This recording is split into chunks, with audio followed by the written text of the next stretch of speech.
नमस्कार, आर्यभट्ट न्यूज़ के स्टूडियो में आपका स्वागत है। आप देख रहे हैं प्राइम टाइम और मैं हूं आपके साथ पंकज। अभी हमारे स्टूडियो में कुछ बुद्धिजीवी मेहमान मौजूद हैं जो द्वारिकापुरी विकास मंच से जुड़े हुए हैं। सबसे पहले हम उनका एक एक करके आपको हम परिचय करा दें और उसके बाद जो मुद्दे हैं उन पे हम आएंगे। तो चलिए सबसे पहले हम परिचय कराते हैं।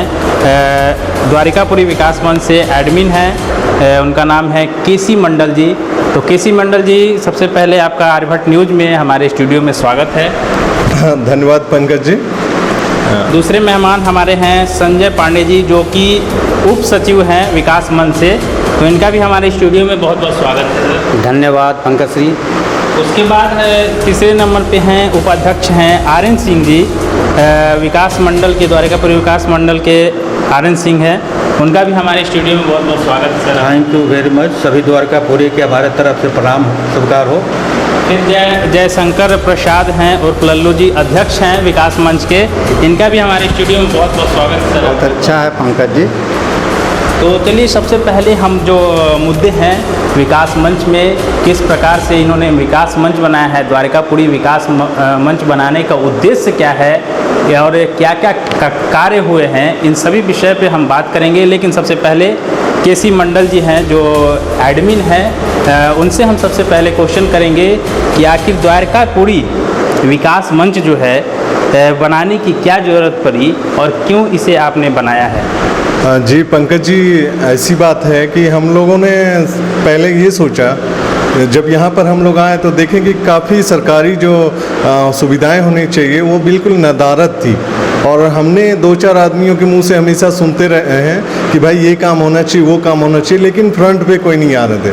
तो मुझे ऐसा लगा कि क्यों ना एक व्हाट्सएप ग्रुप इस टाइप से बनाया जाए जिसमें कि सारे बुद्धिजीवी लोगों को और मोहल्ले के सारे वासियों को हम एकत्रित करके उनको एक संदेश दिया जाए, जिससे कि भाई आप जागिए, थोड़ा जागिए, तभी कुछ होने वाला है। तो मेरा तो मेन उद्देश्य यही था। और दूसरा सेकेंडली मेरा उद्देश्य था कि इस मोहल्ले में सारे नए लोग बसे हुए हैं और कोई एक दूसरे को जानते नहीं कि हैं कौन और ये कौन है। इसलिए मेरा मेन उद्देश्य, जो द्वितीय उद्देश्य है, ये वो है कि हम एक दूसरे को जान लें, एक दूसरे को पहचान लें, जिससे कि हाँ भविष्य में ये लगे कि ये हमारे कॉलोनी से हैं। इससे क्या होगा कि हम एक संगठित होंगे और संगठित होने के बाद हम काफ़ी सारी सुविधाएं जो करनी है वो एकत्रित होकर हम किन्हीं से भी सरकारी विभाग से या कहीं और से भी हम डिमांड रख सकते हैं, जिसे उनको पूरा करना होगा।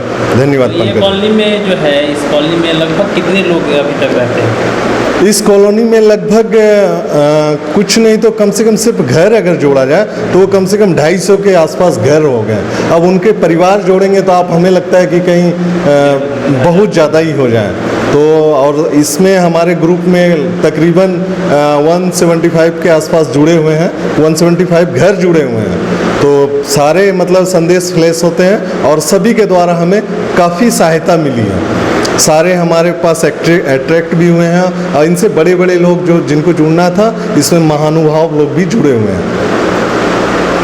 चलिए आगे बढ़ते हैं और दूसरे क्वेश्चन की ओर जाते हैं और उप सचिव जो हैं संजय पांडे जी, उनसे हम बात करते हैं कि विकास मंच में अब तक क्या क्या काम हुए हैं और कॉलोनी वासियों ने कितना बढ़ चढ़कर हिस्सा लिया है। तो सीधा डायरेक्ट हम चलते हैं संजय पांडे जी के पास। सर आप बताएं। जी पंकज जी, ऐसा है कि जब हम 1 साल पहले द्वारकापुरी में आया हमने तो देखा यहाँ पे घर, बिल्डिंग, लोगों का लिविंग ऑफ स्टैंडर्ड बहुत ही हाई है। लेकिन मैंने देखा हमें कुछ खामियां भी नज़र आई। जैसे रोड तो बहुत अच्छे बने हुए थे, नालियाँ नहीं थी, बहुत से जगहों में कुछ ऐसे कमियां थी, कहीं इन्फोर्समेंट, कहीं कुछ वगैरह वगैरह समस्याओं से जूझ रहे थे लोग। तो हमने सोचा कुछ बुद्धिजीवियों मिल करके, मैं हो गया, मंडल जी हो गए और आर्यन सिंह सर, ये सब लोग डिफेंस से बिलोंग करते हैं और बाकी जो लोग बगल में के यहाँ के रहने वाले हैं हमारे जयशंकर प्रसाद सिंह जी। तो हम लोगों ने सोचा कि क्यों ना एक ऐसा ग्रुप बनाया जाए जिससे कुछ विकास के लिए किया जाए। हमने वो काम किया। अब है कि हमने जो काम यहाँ पर किया है, सबसे पहले तो कुछ दिनों से यहाँ पर बिजली की बड़ी समस्या थी। सबसे बड़ी समस्या थी बिजली की। गर्मी के दिनों में काफ़ी ट्रिप हो रहे थे और लोगों को बहुत असुविधा महसूस हो रहा था। हमने 2-4 बंधु मिल करके, बुद्धिजीवियों ने मिल करके अप्रोच किया विधायिका जी के पास में फिर लोगों से मिला, लोगों के यहाँ से जो पहले से रह रहे थे जो लोग, उन लोगों से मिला। उन्होंने बोला कि प्रक्रिया जारी है लेकिन बहुत सुस्त है। हमने फिर विधायिका जी के पास गया, उनको बुलाया, रिक्वेस्ट किया। आने के बाद वो यहाँ आई। आने के बाद में देखा कि बिजली की समस्या है। उन्होंने कुछ सरकारी तंत्रों से सहयोग कर करके फिर हमारे केसी मंडल जी साहब खास के इनका बहुत बड़ा योगदान है, जो एग्जीक्यूटिव को बोल बोल करके ट्रांसफार्मर यहाँ पर बिठा दिया गया। अब है कि कुछ छोटे मोटे जैसे पेड़ लगवाए गए। यहाँ पर पेड़ नहीं होने से आने वाले समय में बहुत गर्मी का सामना करना पड़ता। हम लोगों ने फिर एक बात उठाई कि भाई चलिए पेड़ लगाया जाए। कुछ पेड़ तकरीबन 100 पेड़ हमने खरीद के लाए और सभी के दरवाजे के आसपास में जहाँ लगने लायक था हमने लगवा दिया। उसके बाद हमारे कुछ और अच्छे कर्मनिष्ठ व्यक्ति जो हैं, उन्होंने और भी निःशुल्क पेड़ लाए, उसको भी लगवाया गया। पेड़ को लगाने के बाद उसमें बैरिकेड लगाया गया, इसमें घेरे लगाया गया कि जानवरों से सुरक्षा हो। उसके बाद में छोटी मोटी और भी समस्याएं, जैसे अभी अब मैं जो बताऊंगा इसके बाद बताने वाले हैं हमारे RN सिंह साहब कि यहाँ पर स्ट्रीट लाइट की भी बड़ी समस्याएं थी। तो उसका भी शुरुआत पहले हुआ था कि कुछ लोगों ने अपने पैसे से अनुदान दे करके स्ट्रीट लाइट लगवाया। बाद में समझ में आया कि नहीं, जहाँ पर सरकारी जगह है, जहाँ पर ऐसा जगह है कि कोई घर नहीं रह रहे हैं लेकिन वहाँ अंधेरा छाया रहता है स्ट्रीट लाइट में, तो उसके लिए हमारे RN सिंह साहब जो उप सचिव हैं, उपाध्यक्ष हैं, वो बताएंगे इसके बारे में कौन से। तो फिलहाल सीधा चलते हैं उपाध्यक्ष जो हैं RN सिंह, उनसे हम जानेंगे कि विकास मंच के द्वारा जो स्ट्रीट लाइटें लगाई गई हैं किस प्रकार लगाई गए हैं, क्या सरकार से सरकारी फंड मिला है, उनके बदौलत लगा है, या कॉलोनी वासियों ने चंदा इकट्ठा करके विकास मंच के द्वारा लाइट लगवाया है। तो सीधा चलते हैं RN सिंह जी के पास। जी सर, आप बताएं कि स्ट्रीट लाइटें जो लगी हैं वो आप लोगों ने खुद से लगवाया है चंदा इकट्ठा करके, या सरकारी फंड के द्वारा लगवाया है? पंकज जी, ये द्वारकापुरी बड़ा कॉलोनी है, बहुत बड़ा बिग कॉलोनी है और मुख्य मार्ग ही हमारे द्वारकापुरी का है। पता नहीं चलता था कि द्वारकापुरी है किधर। मुख्य मार्ग से हम लोग लाइटिंग कुछ चालू किया लगाने के लिए पोल पर, और अपन कुछ हम लोग स्टार्ट किया, लालू जी दिए, कुछ हम दिए, कुछ और एक दो जो द्वारकापुरी का वासी हैं वो भी दिए। पहले हम 3-4 लाइट लगाए, लखनी बिघा कुआं से लेकर यहाँ पर मूसहरी तक 3-4 लाइट लगाया। लाइट हम लोग अपना पैसे से इकट्ठा करके लाइट खरीद कर पोल पर हम लोग लगवाए, ताकि आने जाने का मुख्य मार्ग में लाइटिंग हो और लोगों के आने के लिए बहुत बढ़िया सुविधा मिले। जहाँ लाइटिंग का सुविधा होगा, जहाँ नली फली वो तो खैर बनेगा, उसके लिए समय लगेगा। जो हम लोग का जहाँ तक अधिकार में है कि हम इस सक्षम है, ये इकट्ठा करके हम कर सकते हैं कुछ, तो हम लोग वही काम किया कि जो इकट्ठा थोड़ा पैसा है सभी लोग हमको सहयोग दिए।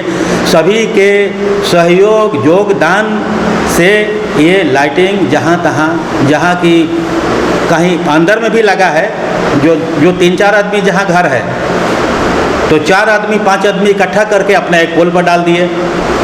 जहाँ कोई नहीं है तो हम लोग भी इकट्ठा करके वहाँ भी पोल पर डलवा दिए, ताकि वहाँ से लेकर द्वारकापुरी में जगमग दिखाई देवे, पता चलेगा कि ये द्वारकापुरी कॉलोनी है। उसके बाद में हमारा दूसरा मिशन है, ये मिशन पूरा भी नहीं हुआ है और अभी पूरा करने जा रहे हैं हम लोग, करेंगे। दूसरा मिशन है हम लोग का मार्किंग देंगे।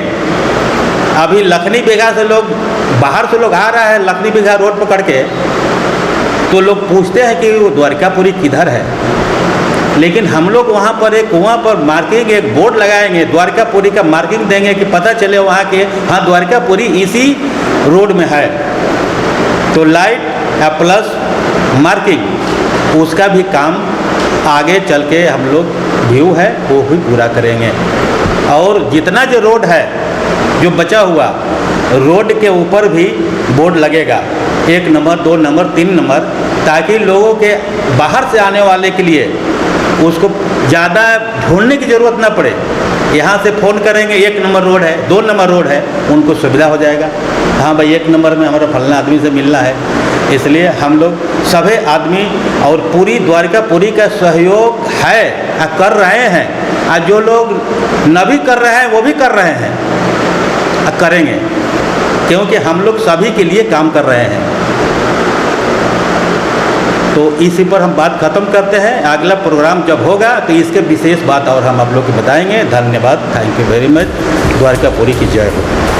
तो जय शंकर प्रसाद जी के पास चलते हैं, यानी उर्फ लालू जी के पास, और उनसे हम जानेंगे कि आने वाले समय में द्वारिकापुरी विकास मंच जो है किस प्रकार काम करेगी और क्या क्या योजनाएं इनसे बन रही है। तो सर आप बताएं कि आने वाले समय में द्वारिकापुरी विकास मंच क्या क्या कार्य और नए नए कार्य करेंगी और क्या क्या योजनाएँ हैं।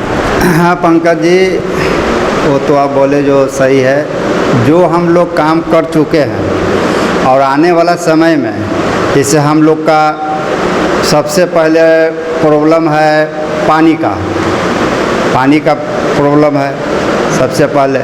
उसके बाद में रोड का भी प्रॉब्लम है, कहीं खाला है, कहीं कुछ है, इस तरह का हम लोग का रोड में पानी लग जाता है। तो आने वाला समय में अगर हम लोग और इकट्ठा होंगे, बहुत मजबूती के साथ खड़ा होंगे, और नाला का व्यवस्था हम लोग को करना एकदम अनिवार्य है।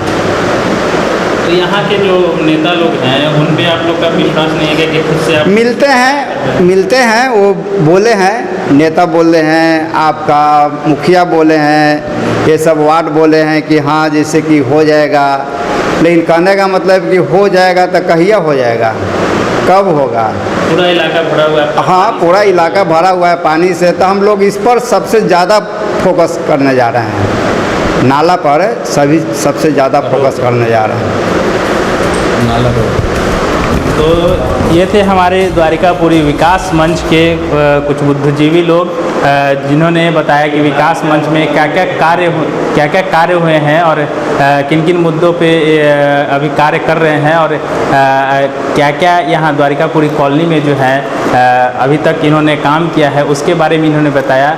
अगले एपिसोड में हम प्राइम टाइम में जब शामिल होंगे तो और भी द्वारिकापुरी मंच से जुड़े हुए कार्यों को लेकर हम आएंगे, हाजिर होंगे और सभी मुद्दों पे हम बात करेंगे। तब तक के लिए आप हमारे चैनल को देखते रहें। अभी तक आपने हमारे चैनल को सब्सक्राइब नहीं किया है तो जल्द से जल्द YouTube पे जाके सब्सक्राइब कर ले। अगर आपको यह वीडियो अच्छा लगे तो ज़्यादा से ज़्यादा शेयर करें और कमेंट्स करना ना भूलें। और हमारे फेसबुक पेज को भी आप लाइक कर सकते हैं, इंस्टा ट्विटर पर भी आप इसे फॉलो कर सकते हैं। तब तक के लिए नमस्कार।